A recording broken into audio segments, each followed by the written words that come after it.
bagian-bagian akhir supaya kita punya waktu untuk diskusi ya. Nah, tadi kan kita sebut public approval dan salah satu yang menjelaskan tingkat approval presiden itu faktor pemberantasan korupsi.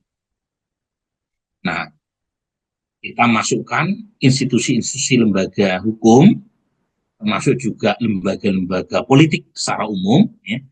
Ini lembaga ya, bukan orang per orang.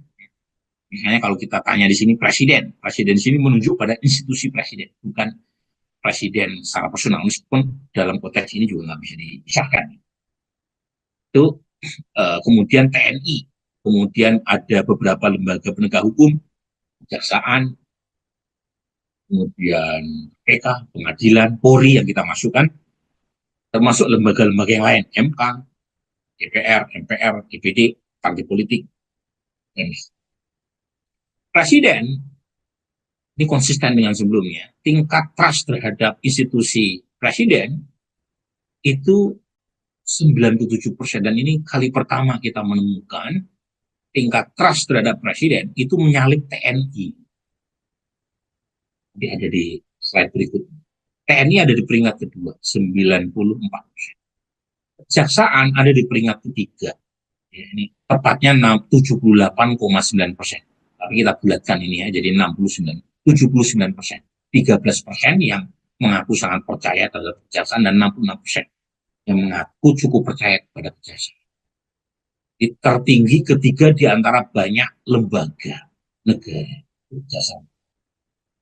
Dan dari sini mungkin ini bacaan awam saya, kan saya bukan ahli hukum, itu berkaitan dengan gebrakan institusi kejaksaan, terutama yang berkaitan dengan skandal korupsi kelas kakap. Dan itu punya impact positif terhadap approval presiden.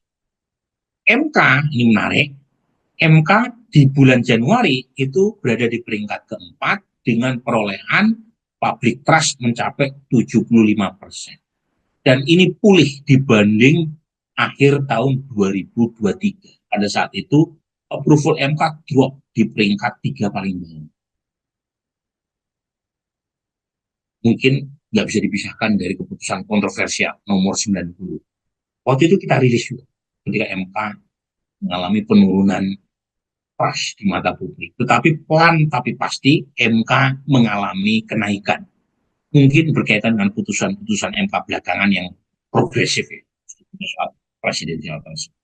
Tapi kalau kejaksaan, trustnya tertinggi nomor 3, itu bukan hal baru. Kita sudah menemukan beberapa tahun terakhir bahwa Kejaksaan Agung trustnya tertinggi ketiga dibanding banyak lembaga, dan tertinggi nomor 1 di antara lembaga-lembaga penegak. Mungkin ada yang bertanya, Pak, bagaimana dengan survei Kompas kemarin? Saya sebenarnya enggan untuk mengomentari, karena sesama biskota dilarang saling nyalip ya. Tapi data kami ya di sini. Ya.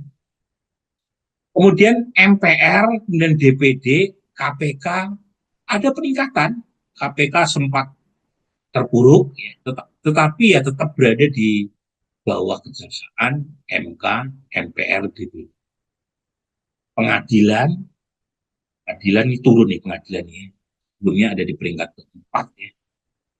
Kemudian Polri belum ada indikasi mengalami peningkatan, ya. Masih di atas DPR dan partai politik, tetapi dibanding lembaga lain masih belum ada sentimen yang sangat positif ya, bisa menaikkan trust. Ini trennya, biar saya tidak ini deh, ini trennya ya, terus kalian bisa cek. Ini yang tadi saya sebut, trust terhadap presiden itu udah nyalip. Jadi selama bertahun-tahun TNI berada di peringkat pertama.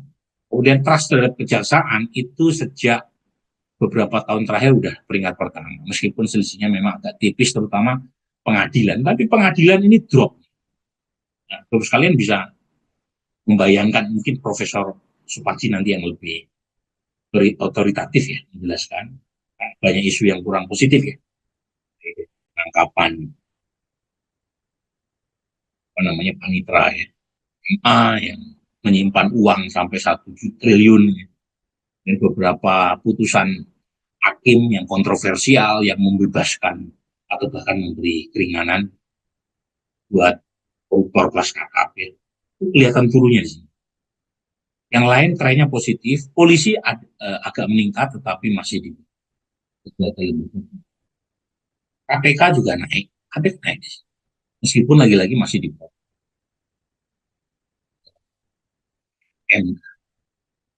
Oke, nah ini kita sedikit aja karena waktu udah agak mepet ya. Pertama kita tanya dulu ya, tahu atau tidak MBK yang sudah dilaksanakan sejak 6 Januari makan bergizi gratis. Yang tahu besar sekali pemilih 91%. Dari 91% yang mengaku puas atau sangat puas itu mayoritas itu mencapai 64